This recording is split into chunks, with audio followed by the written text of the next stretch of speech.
మనము యేసు ప్రభువారు యొక్క శరీరము, ఆయన రక్తము వెలబెట్టి మనకి ఇచ్చినటువంటిదని బైబిల్లో రాయబడింది. మీరు మీ సొత్తు కాదు, నేను విలువ పెట్టి మిమ్మల్ని కొన్నాను అన్నాడు. కాబట్టి మనకి విలువైన రక్తాన్ని, విలువైన శరీరాన్ని మనకిచ్చాడు.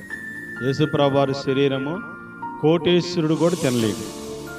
ఎందుకంటే వాళ్ళు అనుకుంటారు డబ్బులు పెట్టి కొనుక్కునేదేమో అనుకుంటారు. కాదు, ఇది మార్కెట్లో దొరికే సరుకు కాదు, పరిశుద్ధమైనది. ఇది మార్కెట్లో మీరు ఎక్కడైనా సరే పరిశుద్ధమైనది ఉంటుందా? ఉండదు.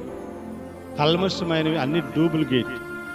మనము దేవుని యందు భయభక్తులు కలిగి విలువైన దానిని మనం పొందుకున్నాం.